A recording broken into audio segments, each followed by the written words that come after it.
승무패 60회차 첫 번째 경기는 본머스 대 울버햄튼의 경기입니다. 저는 승패로 갈라보도록 하겠습니다. 지금 보고 계시는 풋볼살롱의 현미경 분석 자료는 풋볼살롱 유튜브 멤버십 킹 등급으로 가입을 하시면 네이버 카페를 통해 편하게 확인을 하실 수 있습니다.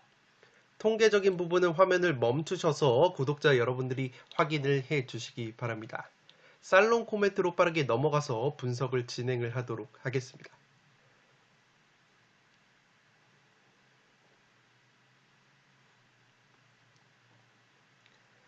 살롱 코멘트로 정리를 해드리면 전술 상성적으로는 원정팀 울버햄튼이 충분히 해볼 만한 경기라고 볼 수 있겠습니다. 지금 보시는 것은 본머스가 올 시즌 이라올라 감독 체제에서 강건한 전방 압박을 펼치고 있는데 상대 진영 40m 이내에서 공을 탈취를 하는 이른바 하이 턴오버 횟수를 표시를 한 통계라고 보시면 되겠는데, 이렇게 본머스가 상대 진영 깊숙한 지역에서 공을 빼앗은 것이 68번이라는 수치를 기록 중이고 실제 득점도 2골로 연결을 하고 있기 때문에 이라올라라는 감독 체제에서 강건하게 전방 압박을 가지고 있는 것이 적나라하게 드러난다고 보시면 되겠습니다.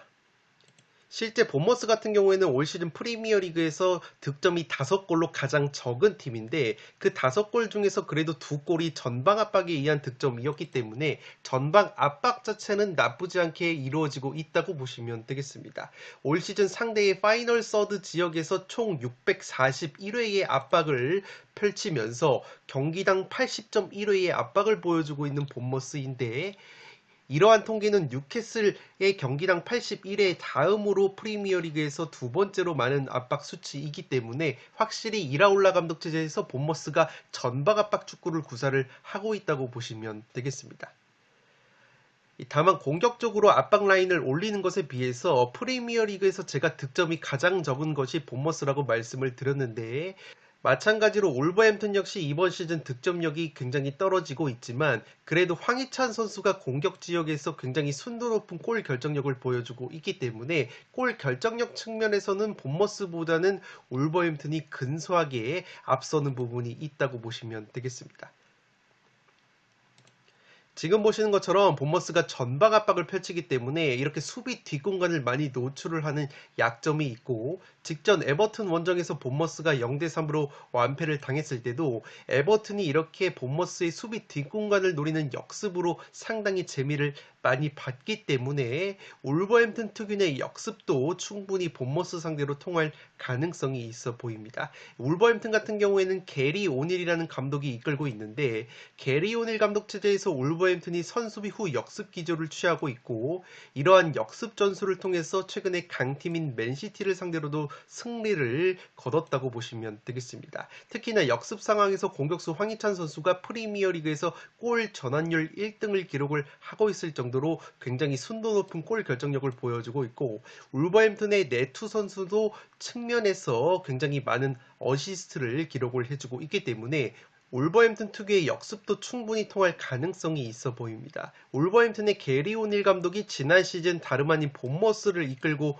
프리미어리그 1부 리그 잔류에 성공을 했던 감독이기 때문에 누구보다 본머스 선수단의 특성을 잘 파악하고 있는 점 역시 울버햄튼에게는 굉장히 호재라고 보시면 되겠습니다. 또한 지금 보시는 것처럼 본머스가 올 시즌 세트피스 상황에서 실점이 4골로 가장 많은 세트피스 실점을 보여주고 있는데, 울버햄튼이 세트피스 득점이 2골이 있기 때문에 나쁘지 않은 세트피스 공격력을 보여주고 있다는 점에서 세트피스로도 울버햄튼이 재미를 볼 가능성이 있어 보입니다. 따라서 이 경기는 울버햄튼의 프랜사이드라고 보여지는데, 한 가지 걸리는 것은 울버햄튼 같은 경우에는 주전 수비형 미드필더 레미나 선수가 퇴장 징계로 결정이 되는데, 지금 보시는 것처럼 이 레미나 선수가 경기당 가로채기 횟수가 2.2회로 울버햄튼에서 가장 많은 가로채기를 보여주는 수비형 미드필더이기 때문에 중원에서 수비적인 핵심적인 역할을 하는 자원이라는 점에서 울버햄튼의 수비 공백이 다소 느껴질 가능성이 있어 보입니다.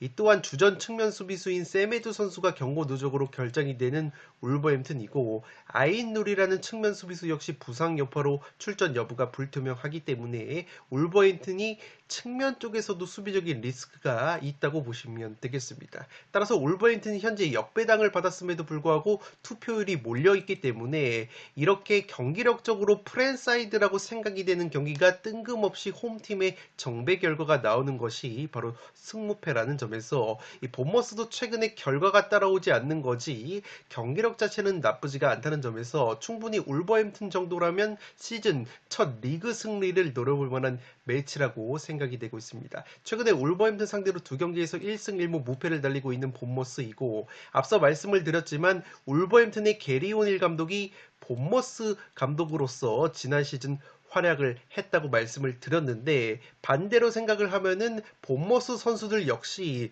울버햄튼의 게리 오닐 감독의 전술을 그 누구보다도 잘 이해하고 있기 때문에 본머스에게도 이러한 점은 기회라고 생각이 된다는 점에서 1번 경기는 승패로 갈라보도록 하겠습니다.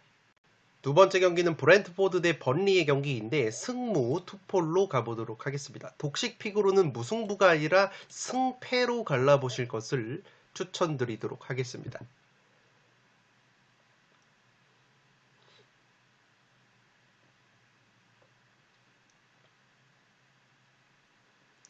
살롱 코멘트로 정리를 해드리면 브렌트포드 같은 경우에는 현재 공수에 걸쳐서 핵심 자원 부상 및 결장자가 꽤 많을 것으로 생각이 됩니다. 이러한 상황에서 서서히 주포 공격수 아이반 토니 선수의 징계 공백이 드러나고 있는 브렌트포드인데 특히나 브렌트포드의 최대 강점이라고 할 수 있는 세트피스 상황에서도 토니 선수의 공백이 느껴지면서 골 결정력 난조가 서서히 드러나고 있습니다. 지금 보시는 것처럼 브렌트포드가 오픈 플레이 상황에서 기대 득점값이 7.65골인데 실제 득점은 7골에 그치고 있고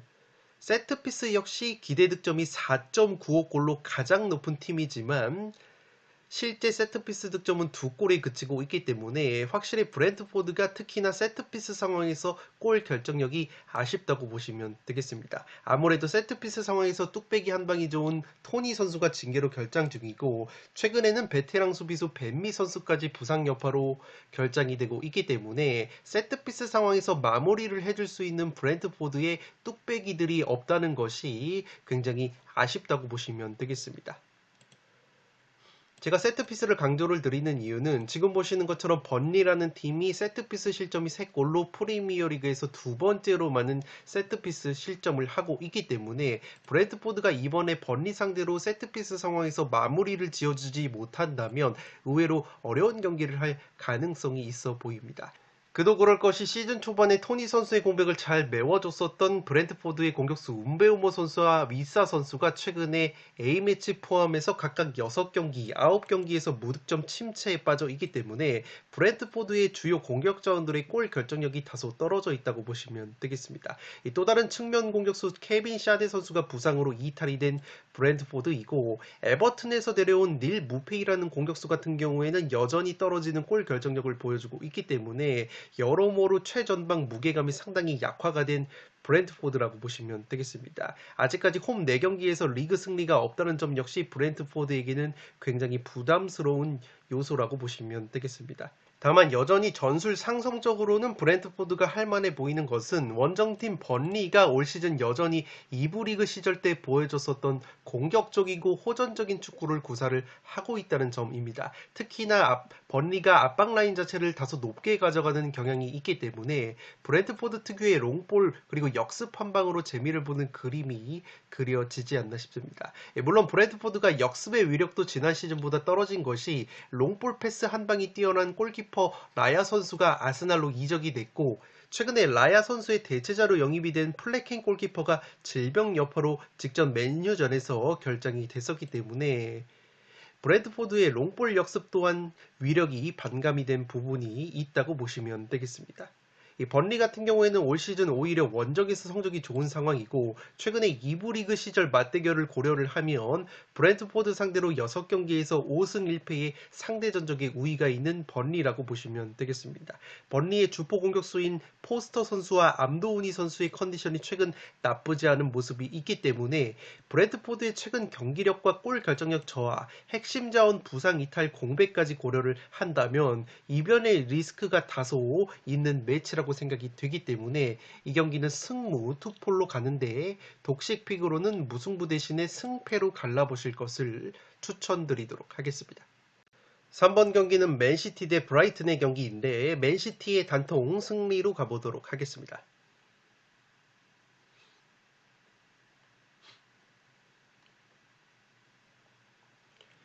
살롱 코멘트로 정리를 해드리면 이번 10월 A매치 기간에 맨시티가 무려 18명의 선수가 차출이 된 반면에 브라이튼 같은 경우에는 8명밖에 차출이 되지 않았기 때문에 표면적으로는 맨시티 선수단의 체력 소모가 훨씬 더 크다고 보시면 되겠습니다. 다만 부상자 상황을 보면 이 맨시티 같은 경우에는 장기 부상자인 데브라이너 선수를 제외한 핵심 자원들이 모두 부상해서 복귀한 반면에 브라이튼이 공수에 걸쳐서 핵심 자원의 출전 여부가 상당히 불투명한 케이스가 많다고 보시면 되겠습니다. 특히나 브라이튼이 자랑하는 왼쪽 측면 공격 라인인 에스투피냔 선수와 미토마 카오루 선수가 결장할 가능성이 있는 브라이튼인데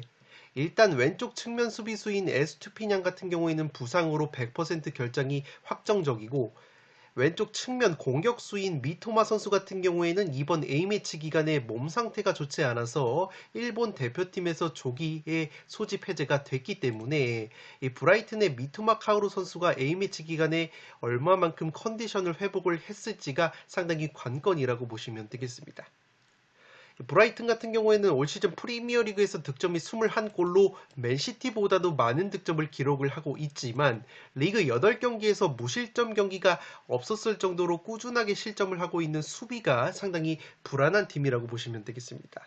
이 맨시티 같은 경우에는 이번 경기 최근에 퇴장 징계로 결정이 됐었던 핵심 미드필더 로드리 선수가 복귀가 되기 때문에 굉장히 큰 힘이 될 것으로 생각이 됩니다. 특히나 이 로드리 선수의 복귀는 최근에 맨시티에서 다소 부진했었던 공격수 엘링 홀란 선수의 부활로도 이어질 가능성이 있어 보이는데 최근에 엘링 홀란 선수가 부진했던 이유가 케빈 데브라이너가 부상으로 빠진 상황에서 양질의 패스를 공급을 해줬었던 이 로드리라는 미드필더마저 징계로 빠지면서 홀란 선수가 굉장히 고립이 되는 부분이 있었습니다.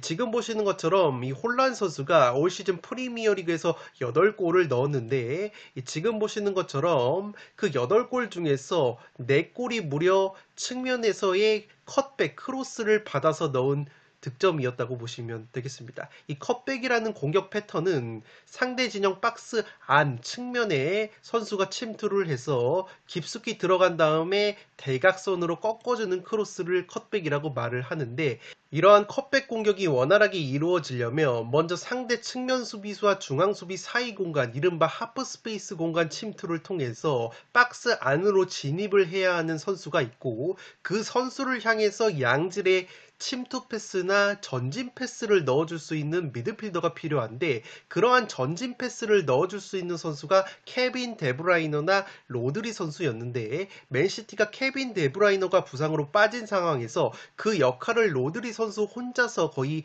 해줬었다가 최근에 로드리 선수마저 퇴장 징계로 결정이 되면서 이렇게 컷백 패턴이 굉장히 줄어들었던 것이 엘링 홀란 선수의 득점력 부진으로 이어졌다는 분석이 있기 때문에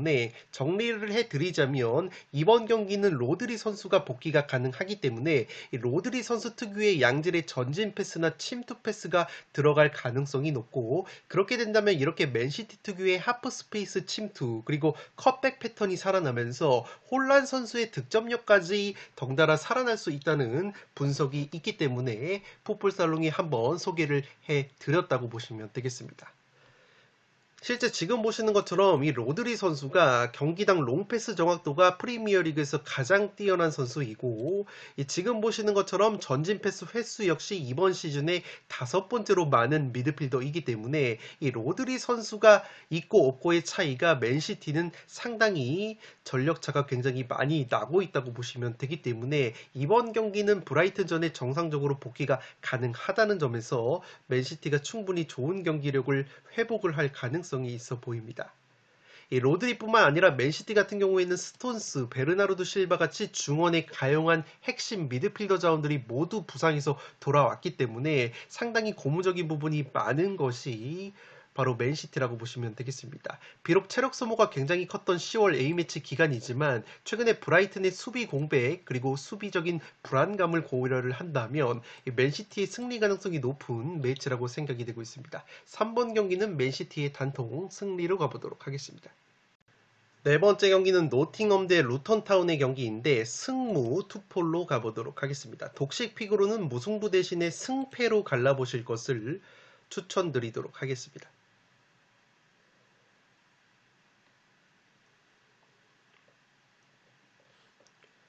살롱 코멘트로 정리를 해드리면 이 경기는 루턴타운의 홈과 원정에서의 무게중심과 압박 라인 변화에 주목을 할 필요가 있다고 보시면 되겠습니다. 지금 보시는 것처럼 루턴타운이 홈 경기에서는 이렇게 상대의 파이널 서드 지역에서 무려 36%의 액션을 가져가면서 의외로 무게중심이 상당히 높은 것을 볼 수 있는데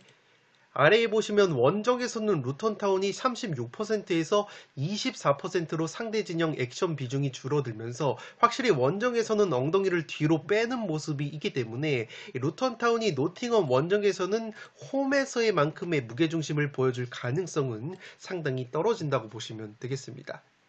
제가 무게중심을 말씀을 드리는 이유는 지금 보시는 것처럼 이 노팅엄이라는 팀은 프리미어리그에서 카운터어택 역습 득점이 2골로 두 번째로 많은 팀이고 지금 보시는 것처럼 다이렉트 공격 스피드 역시 루턴타운과 동일하게 1.99로 두 번째로 빠른 팀이 바로 노팅엄이기 때문에 이 노팅엄 같은 경우에는 상대가 수비적으로 내려앉는 팀보다는 공격적으로 덤비는 팀을 상대를 했을 때 오히려 자신들이 선수비 후 역습 기조를 가져가면서 빠른 역습을 통해서 재미를 보는 팀이 바로 노팅엄이기 때문에 만약에 루턴타운이 원정 경기에서 수비적으로 엉덩이를 뒤로 빼게 된다면 구조적으로 봤을 때 노팅엄의 강점이라고 할 수 있는 역습이 살아나지 않을 구도가 형성이 될 가능성이 있다고 보시면 되겠습니다. 실제 지금 보시는 것처럼 루턴타운이 프리미어리그에서 평균 점유율이 36.5%로 가장 낮은 팀이고 이 노팅엄 역시 38.4%로 세 번째로 낮은 점유율을 보여주고 있는데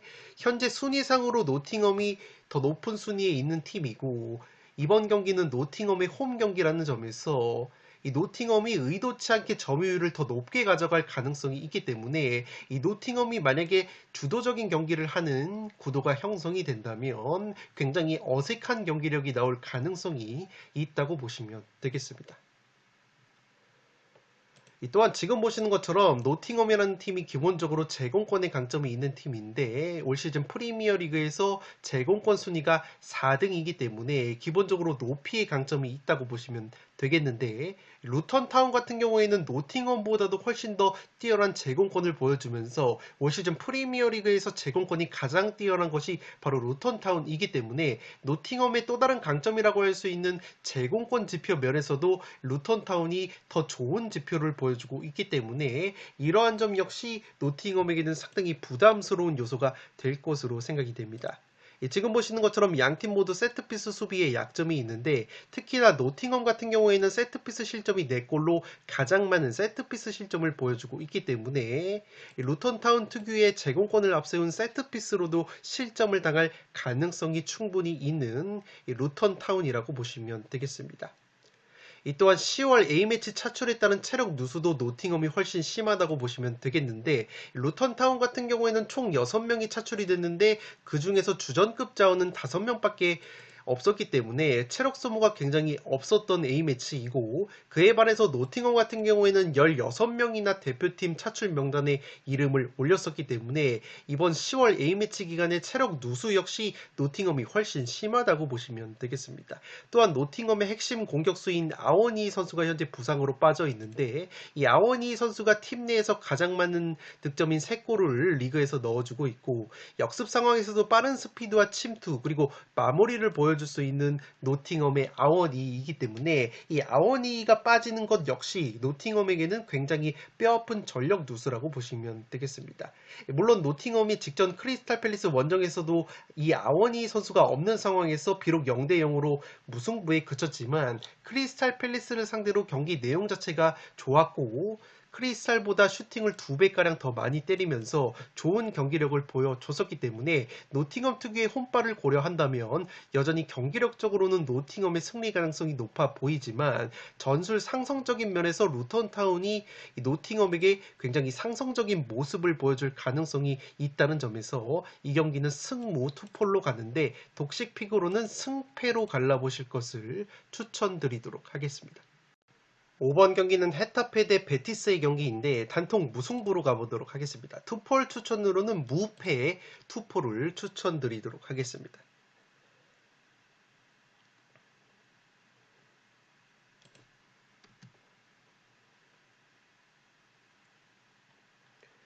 살롱 코멘트로 정리를 해드리면, 양팀 모두 올 시즌 전형적으로 홈발을 받는 팀이기 때문에 홈팀 헤타페가 홈발을 받을 만한 매치라고 보시면 되겠습니다. 헤타페가 올 시즌 홈에서 4경기 2승 2무 4경기에서 2실점만 당하면서 확실히 홈에서는 홈발을 받는 모습을 보여주고 있는데, 베티스 같은 경우에는 원정에서 홈보다 실점이 11골이 늘어나면서 성적까지 기복이 심한 상황이기 때문에 이 경기는 확실히 헤타페가 홈발을 받을 만한 매치라고 보시면 되겠습니다. 올 시즌 양팀 모두 강력한 세트피스 한방이 무기인데, 헤타페가 세트피스 득점이 3골로 전체 2위, 베티스가 세트피스 득점이 4골로 전체 공동 1위를 달릴 정도로 양팀 모두 강력한 세트피스 한방이 강점이라고 보시면 되겠습니다. 다만 헤타페 같은 경우에는 세트피스 실점도 이렇게 4골로 가장 많은 팀이기 때문에 이 베티스가 제공권 면에서는 헤타페에게 굉장히 밀리지만, 세트피스 한 방으로도 의외로 재미를 볼 수 있는 경기가 될 것으로 생각이 됩니다. 헤타페가 라리가에서 제공권이 2위로 높이가 상당히 뛰어난 팀인데, 베티스는 제공권이 19위이기 때문에 얼핏 보기에는 양 팀의 높이 차이를 고려하면 헤타페가 기본적으로 세트피스 상황에서도 우위를 가져갈 가능성이 높아 보이지만, 헤타페가 의외로 좋은 제공권에 비해서는 세트피스 수비력이 상당히 흔들리는 팀이기 때문에 베티스도 좋은 세트피스 공격을 보여줄 가능성이 있어 보입니다. 양팀 골키퍼가 직전 경기에서 나란히 선방쇼를 펼쳤기 때문에 골문이 상당히 든든하다고 보시면 되겠습니다. 헤타페의 소리아 골키퍼가 직전 셀타비고 원정에서 페널티킥 포함해서 9개의 선방을 보여줬고, 베티스의 브라보 골키퍼 역시 알라베스 원정에서 5개의 선방을 보여주면서 양팀의 골키퍼가 맹활약을 했던 직전 경기이기 때문에 양팀 모두 수비 집중력이 살아있을 가능성이 있다고 보시면 되겠습니다. 헤타페 같은 경우에는 최근에 공격수 마요랄 선수와 라타스 선수의 컨디션이 나쁘지 않고, 맨유 출신의 그린우드라는 공격수 역시 최근에 라리가에서 적응을 마친 모습을 보여주고 있기 때문에 헤타페도 최전방에서 어느 정도 결정력을 보여줄 가능성이 있어 보입니다. 그에 반해서 베티스는 공격수 윌리안 호세 선수가 징계로 결장이 되기 때문에 최전방에서 마무리가 아쉬울 수 있지만, 베티스도 최근에 18살 측면 공격수인 디아오 선수가 맹활약을 해주고 있고, 이 플레이메이커 이스코 선수의 경기력이 나쁘지 않기 때문에 베티스 역시 여전히 한 방이 있다고 보시면 되겠습니다.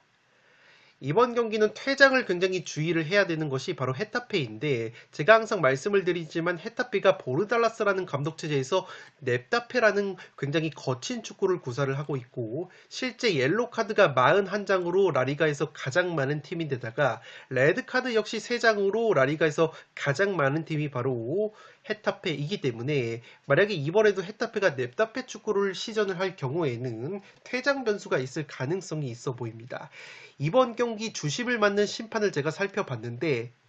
이 세자르 그라도라는 심판인데 이 심판이 이미 올 시즌 라리가에서 무려 3장의 레드카드를 뽑으면서 가장 많은 레드카드를 주고 있는 심판이고 그 3장의 레드카드 중에서 지금 보시는 것처럼 이미 헤타페에게 한 장의 레드카드를 뽑았었던 주심이 이번 경기 심판을 보기 때문에 헤타페가 또다시 깡패 축구를 시전을 하게 된다면 굉장히 강경한 심판이 레드카드를 꺼낼 가능성이 높다는 점에서 헤타페가 퇴장 변수가 있을 가능성이 상당히 있다고 보시면 되겠습니다. 다만 지금 보시는 것처럼 유독 베티스가 헤타페만 만나면 베티스 쪽에서 퇴장자가 최근에 많이 나왔었고 베티스가 올 시즌에는 퇴장자가 많이 줄었지만 지난 시즌 기준으로는 오히려 라리가에서 가장 많은 레드카드를 받았었던 팀이 바로 베티스이기 때문에 베티스 역시 이번 경기 퇴장 가능성이 여전히 존재하는 매치라고 생각이 되기 때문에 이 경기는 퇴장 변수까지 고려를 한다면 양팀의 최근 경기력을 고려했을 때 굉장히 팽팽한 매치가 나올 가능성이 높아 보이고 그래도 최대한의 가능성을 고려를 한다면 헤타페 쪽의 퇴장 가능성이 보다 높게 생각이 되기 때문에 만약에 헤타페가 퇴장을 당한다면 베티스가 승리를 거두는 그림도 그려지기 때문에 투폴 추천으로는 무패를 추천드리면서 5번 경기는 단통 무승부로 가보도록 하겠습니다. 6번 경기는 첼시 대 아스날의 경기인데 첼시의 단통 패배로 가보도록 하겠습니다. 투폴 추천으로는 승패로 갈라보실 것을 추천드리도록 하겠습니다.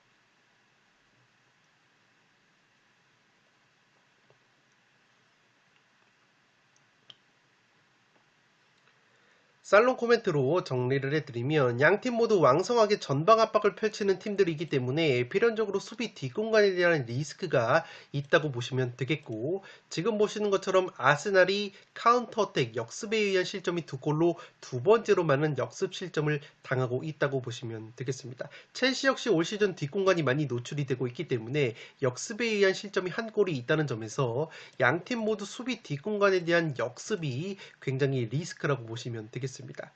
다만 양팀 중에서 빠르고 다이렉트한 역습을 감행을 함에 있어서 좋은 지표를 보여주고 있는 팀은 의외로 첼시라고 보시면 되겠는데 지금 보시는 것처럼 첼시가 다이렉트 공격 횟수가 20번으로 8번의 아스날보다 확실히 다이렉트한 공격을 병행을 하고 있고 다이렉트 공격 스피드 역시 1.80으로 아스날의 1.51보다 빠른 부분이 있기 때문에 아스날이 주도를 하는 상황 속에서 오히려 첼시가 다이렉트한 역습을 통해서 뒷공간을 노리는 그림이 의외로 그려지는 매치라고 보시면 되겠습니다. 첼시가 롱패스가 뛰어난 미드필더 엔소 페르난데스를 중원에 보유하고 있고 빠른 측면 자원인 스털링과 무드리크 선수가 직선적인 역습이 가능한 자원이기 때문에 아스날의 수비 뒷공간을 호시탐탐 노릴 것으로 생각이 됩니다. 아스날 입장으로서는 핵심 측면 공격수 부카요 사카 선수가 최근에 부상 여파가 있는데 이 사카 선수의 출전 여부가 반반으로 보여집니다. 이 사카 선수가 이번 첼시 원정에서 복귀 가능성이 있다고 보도가 나오고 있는데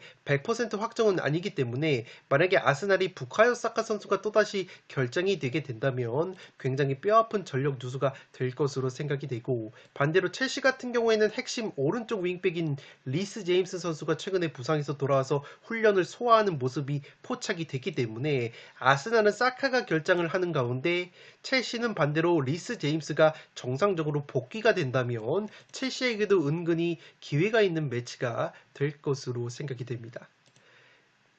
지금 보시는 통계는 양팀의 골 결정력 통계인데 의외로 아스날이 올 시즌 오픈플레이 상황에서 기대 득점이 상당히 낮다고 보시면 되겠습니다. 오픈플레이 상황에서 기대 득점이 첼시가 10.6골인데 아스날 같은 경우에는 8.82골로 오히려 첼시보다 낮은 기대 득점을 보여주고 있고 실제 아스날이 기대 득점 8.82골보다 2골이나 적은 6골의 득점에 그치고 있기 때문에 아스날이 의외로 골 결정력이 그렇게까지 좋은 시즌이 아니라고 보시면 되기 때문에 첼시를 상대로도 골 결정력 난조를 보여줄 가능성이 있고 더군다나 사카 선수까지 결정이 되게 된다면 리스크가 크다고 보시면 되겠습니다. 물론 아스날 같은 경우에는 세트피스 득점이 4골로 전체 1위 강력한 모습을 보여주고 있는데 첼시가 세트피스 수비 면에서도 기대 실점이 2.99골로 높은 것에 비해서 실제 첼시의 세트피스 실점이 1골로 적기 때문에 아스날이 만약에 세트피스에서도 재미를 보지 못한다면 의외로 어려운 경기를 할 가능성이 있다고 보시면 되겠습니다. 다만 그래도 제가 아스날 쪽으로 가는 이유는 아스날이 최근에 첼시 상대로 4연승의 상대 전적에 우위가 있고 올 시즌 원정에서는 3경기 무실점, 수비 집중력이 원정에서 살아있다는 점을 고려한다면 여전히 아스날이 승리를 가져갈 가능성도 높다고 보여집니다. 물론 아스날 같은 경우에는 3일 뒤에 세비야와의 챔피언스리그 원정 경기 일정도 고려해야 되는 상황이기 때문에 유럽 대항전 일정이 없는 첼시가 이번 경기에 올인을 할 수 있는 환경적인 유리함도 있다고 보시면 되기 때문에 만약에 아스날이 사카 선수의 출전이 불발이 된다면 첼시에게도 충분히 기회가 있는 매치라고 생각이 되기 때문에 투폴 추천으로는 승패를 추천드리면서 6번 경기는 첼시의 단통 패배로 가보도록 하겠습니다. 7번 경기는 세비야 대 레알 마드리드의 경기인데 세비야의 단통 패배로 가보도록 하겠습니다. 독식을 노려보실 분들은 승패로 과감하게 갈라보실 것을 추천드리도록 하겠습니다.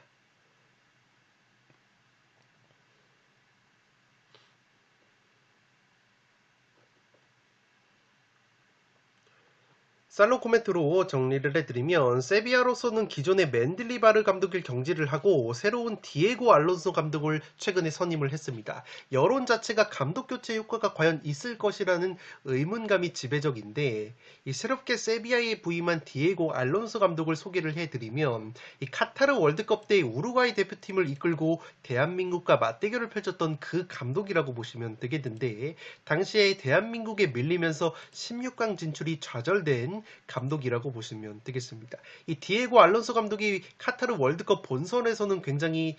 고배를 마셨지만 카타르 월드컵 예선 단계에서는 우루과이를 이끌고 예선 전승을 거두면서 굉장히 좋은 평가를 받았던 감독이라고 보시면 되겠는데 월드컵 본선에서는 핵심 공격 자원인 발베르데 선수를 이 수비형 미드필더로 활용을 하면서 가끔 가다가 이상한 경기 운영 등으로 인해서 성과를 내지 못했었다는 평가를 받았다고 보시면 되겠습니다. 이 디에고 알론소라는 세비야의 새로운 감독이 우루과이 대표팀 이전에는 우루과이나 멕시코, 파라과이 그리고 미국 메이저리그 사커 같이 유럽 빅리그 경험이 없었고 굉장히 수준이 떨어지는 리그의 감독이었기 때문에 유럽 5대 리그에서는 이번이 처음 감독을 맡는 것이기 때문에 빅리그 경험치가 굉장히 부족하다는 리스크가 있습니다. 또한 계약 기간 자체도 이번 시즌까지만 단기 계약이기 때문에 과연 디에고 알론소 감독이 얼마만큼 위기에 빠진 세비야를 반등을 시킬 수 있을지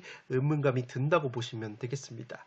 특히나 세비야의 전임 맨들리바르 감독 같은 경우에는 라리가에서 가장 빡센 전방 압박을 펼쳤던 감독이기 때문에 이 디에고 알론소 감독으로 바뀐 다음에 세비야가 전술 변화를 가져가게 된다면 선수들의 전술 적응도 역시 떨어질 수밖에 없을 것으로 생각이 됩니다. 세비야 같은 경우에는 오픈 플레이 상황에서는 측면에서의 크로스 그리고 최전방 공격수 엔네시리의 헤딩 뚝배기 패턴이 거의 유일하게 위협적인 패턴이었고 그나마 세트피스 상황에서 올 시즌 4골을 넣으면서 세비야가 라리가에서 강력한 세트피스 공격을 보여주고 있는 팀인데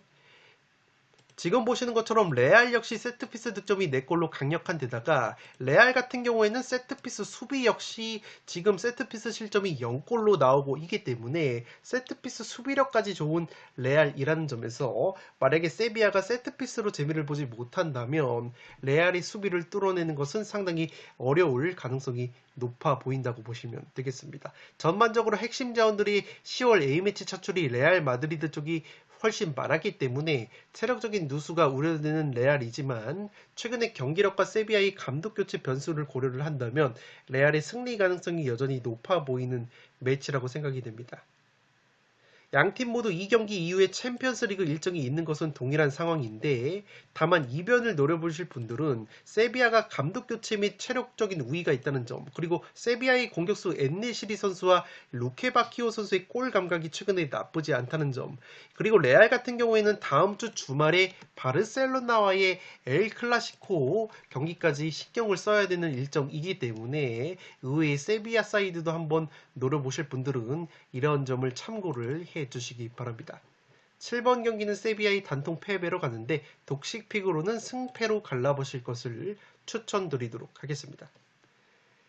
네, 이것으로 승무패 60회차 현미경 분석 1부를 모두 마치도록 하겠습니다. 나머지 경기들은 2부에서 다뤄드릴 것을 약속드리면서 이만 물러가 보도록 하겠습니다. 끝으로 영상이 도움이 되신 분들은 좋아요와 구독 버튼을 눌러주시면 풋볼살롱 채널에 크나큰 힘이 됩니다. 구독 버튼 옆에 종 모양의 알림 설정을 해주시면 그 누구보다 빠르게 양질의 축구, 승무패, 프로토콜련 분석 컨텐츠를 만나보실 수 있습니다. 지금까지 풋볼살롱이었습니다. 감사합니다.